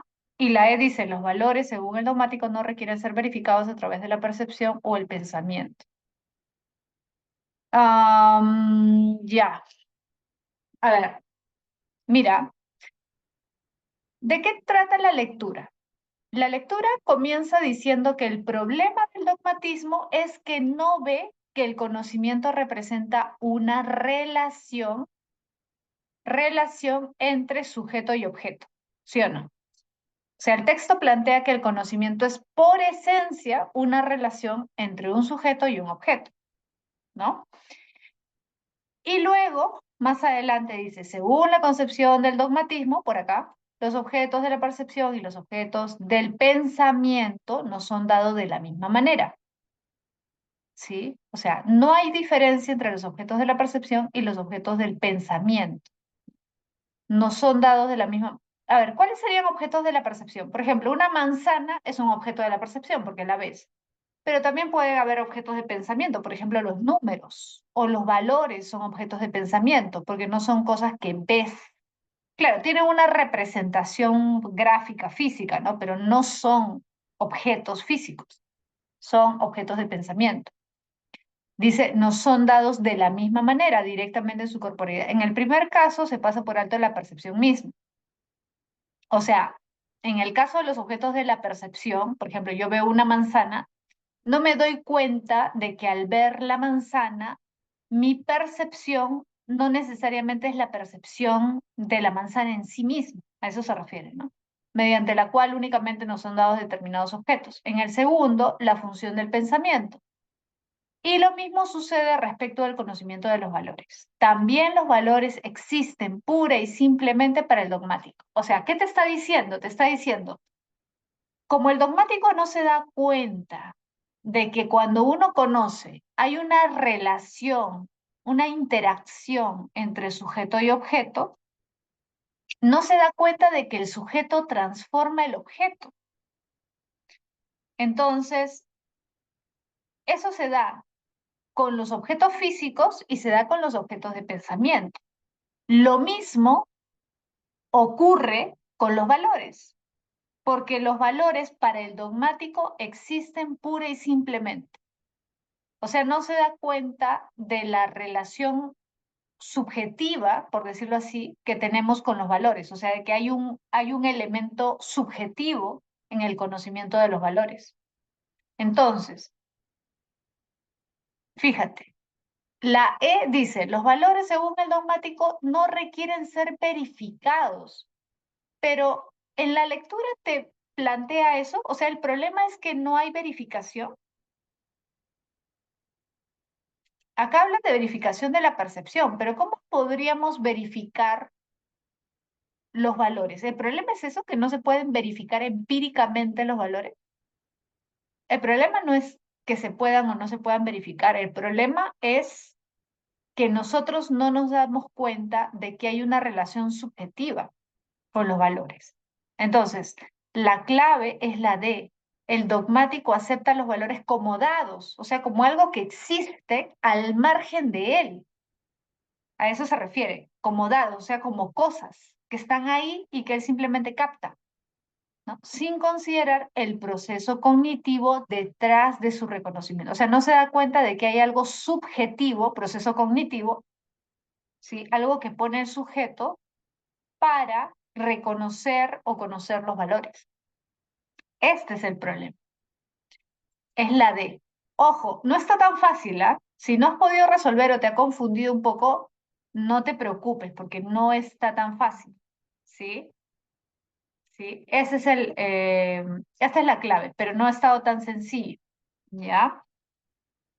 Ya. A ver. La A también podría confundir por esto que dice que son absolutos, se consideran absolutos, y no se, pero acá está el problema, dice, y no se cuestiona su origen, pero de este tema no se trata, o sea, en ningún momento se habla acerca de eso en el texto. Esto podría ser, sí, eso sí podría ser en la A, pero lo segundo no, ¿ya? Por eso no es la A. La B dice, el dogmático percibe los valores directamente sin necesidad de interpretación. No, porque él cree que no está interpretando. Pero el problema no es que él no interprete, el problema es que no se da cuenta de que hay un aspecto subjetivo en su valoración, o sea, en su conocimiento de reconocimiento de los valores, ¿no? Sí, es la D. A ver, vamos a la 2, pregunta 2. Dice, una implicación de la postura dogmática para el desarrollo del conocimiento es que una implicación de la postura dogmática para el desarrollo del conocimiento es que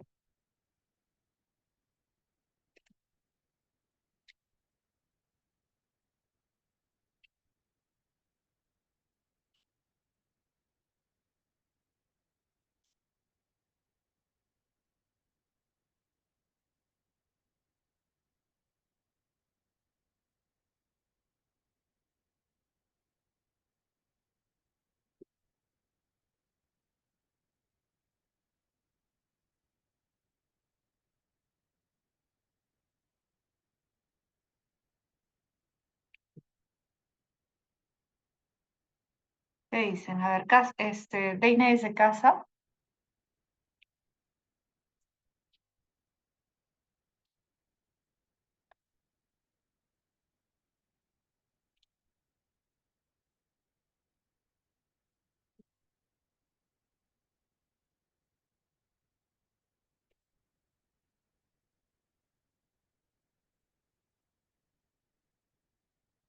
O sea, ¿qué nos quiere dar a entender o qué, cuál es una de las cosas que podemos inferir, ¿no? De lo que plantea el texto sobre la postura dogmática?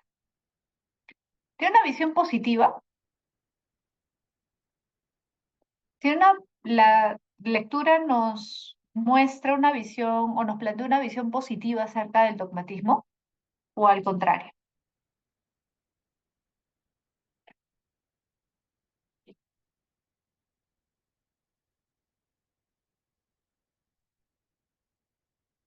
Claro, es casa, porque claro, mira, dice, una implicación de la postura para el desarrollo del conocimiento. ¿Sería posible un desarrollo del conocimiento positivo con una postura dogmática? Según el texto, no, pues, porque según el texto más bien impide una comprensión profunda y crítica de la relación entre sujeto y objeto. Facilita la aceptación, no. Esto sería correcto si fuera si tuviera una visión positiva el texto, ¿no? Promueve un conocimiento, promueve un conocimiento más sólido y menos cuestionado, tampoco. Fomenta una visión más práctica y directa, tampoco. Tiene una visión sobre todo negativa, por eso es la C, escasa, ¿sí? A ver, continuamos con el siguiente fragmento, ¿ya? Dice, en la filosofía moderna se entiende por realismo, ahí está, ¿te acuerdas que vimos realismo y pusimos ahí como ejemplo o representante a Locke, ¿no? Que es el realismo, el que plantea que el conocimiento es la copia de la realidad. El conocimiento es la copia de la realidad, ¿no? En la filosofía moderna se entiende por realismo aquella perspectiva filosófica que considera que las cosas comunes son en mayor o menor grado tal cual se nos presentan a los sentidos. Y además tienen la propiedad de existir fuera del acto de conocimiento. Mira, se nos presentan más o menos tal, ¿no? Como, o las conocemos, perdón, más o menos como se nos presentan a los sentidos. Y además existen fuera del acto de conocimiento. O sea, no se pone en duda su existencia, ¿no? Para el realismo, el sujeto actúa como foco pasivo. Ahí está, lo que te dije. Es un agente pasivo en el conocer, pudiéndose considerar incluso como un mero espejo que refleja la realidad exterior, asimismo con bastante fidelidad. El idealismo, por el contrario, sostiene que la realidad de las cosas externas al sujeto depende del sujeto mismo. Mira, el idealismo, por el contrario, ¿ya? Sostiene que la realidad de las cosas externas depende del sujeto mismo y que, por lo tanto, el polo positivo y activo del conocer es el sujeto mismo. ¿Ya? Y no el objeto. Un idealista tenderá a no considerar que los objetos existan fuera, ahí está, no considerar que los objetos existan fuera del acto cognitivo, ¿sí? Sino que solo adquieren realidad cuando son conocidos. Un idealista se preguntaría, ¿cómo es posible conocer un objeto que no está siendo conocido? Claro, o sea, ¿tú cómo podrías decir, la taza existe aunque yo no la esté mirando? ¿Cómo puedes saber eso si no lo estás conociendo en este momento, o sea, no lo estás observando? La respuesta sería que esto no es posible, por lo que no podemos estar seguros de que el objeto exista. Ahí está. No podemos estar seguros de que el objeto exista independientemente del sujeto que lo conoce. Este rasgo de existir fuera del sujeto no se percibe en ningún objeto, por lo tanto es una propiedad que atribuimos nosotros gratuitamente a la realidad. Es decir, nosotros asumimos que los objetos existen incluso cuando nosotros no lo percibimos. Pero un idealista, ojo, un idealista incluso como, no solamente como Hegel, hay otro tipo de idealistas también, como Berkeley. Acá te lo voy a poner mejor en el chat por si acaso. Sí, a ver un ratito, ¿dónde está el chat? Uh, acá lo voy a poner. Ahorita voy a volver a compartir, no se preocupe. Este, en una de las preguntas hay una lectura sobre Berkeley, ¿ya? Entonces, Berkeley es un idealista también, un idealista empirista, a diferencia de Hegel, porque Hegel no es idealista, ¿ya? Ya. Entonces, mira, vamos a ver las preguntas. La pregunta 3 dice, según el realismo, el sujeto, realismo, pregunta, ¿el sujeto es importante? ¿Es activo o pasivo? ¿Es primero o es secundario? Claro, ¿cuál sería la clave entonces?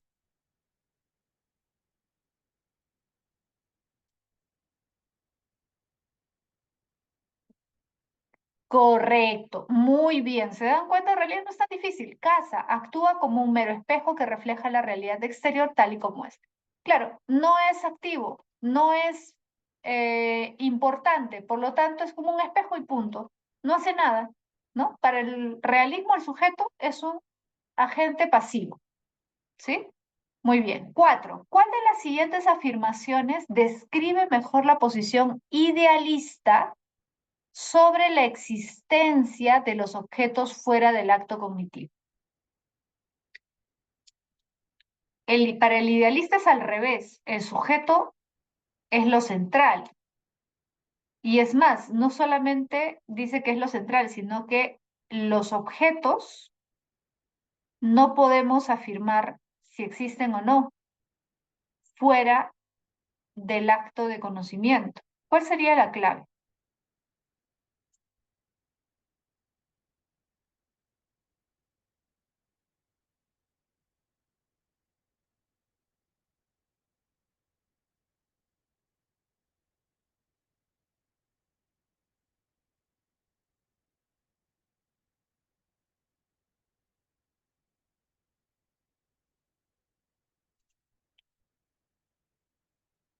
La clave es casa, ¿sí o no? Sí, casa, correcto. Los objetos no existen fuera del acto cognitivo del sujeto, solo adquieren realidad cuando son conocidos. Correcto, casa. Muy bien. Vamos a, vamos a tratar de hacer esta también. Ya nos quedan todavía 2 minutitos, así que vamos a tratar de responder esta. Dice, un empirista critica la tesis racionalista, argumentando que la razón sin la experiencia sensorial es defectuosa, ya que todo conocimiento abstracto deriva de experiencias concretas.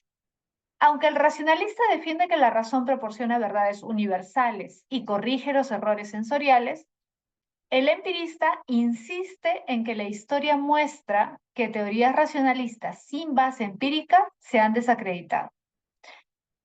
Ambos concluyen que, aunque difieren en la primacía, ya acá está la conclusión, ¿no? Ambos concluyen que, aunque difieren en la primacía de la razón o la experiencia, reconocen que ambas son necesarias para un conocimiento completo y fiable del mundo. Ojo, ambas son necesarias para un conocimiento completo y fiable del mundo. Entonces, dice, analizando la discusión entre el empirista y el racionalista, ¿qué implica su acuerdo final sobre la interdependencia de la razón y la experiencia sensorial para la metodología científica? ¿Y qué críticas podrían surgir de esta síntesis?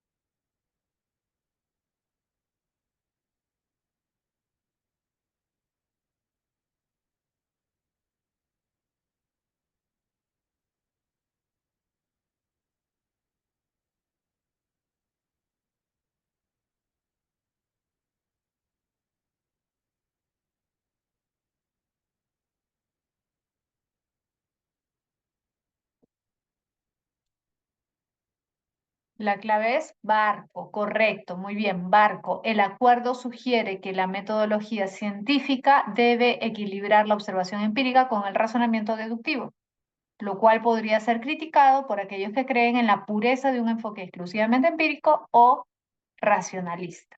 Correcto. Claro, es una postura equilibrada, ¿no? La que más o menos se plantea. Muy bien, chicos. Voy a dictarles las claves de las preguntas que faltan, ¿sí? Para que puedan ir a su receso, ¿ya? Para que puedan avanzar con sus cositas si tienen que cenar. A ver, les dicto las claves, ¿ya? La pregunta 6 es árbol. Pregunta 6, árbol. 7, barco. 8, 8 es casa,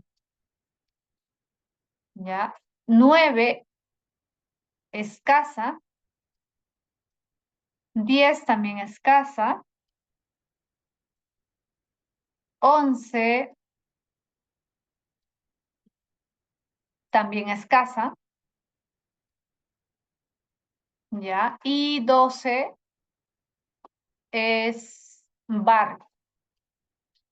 12 es barco, ¿ya?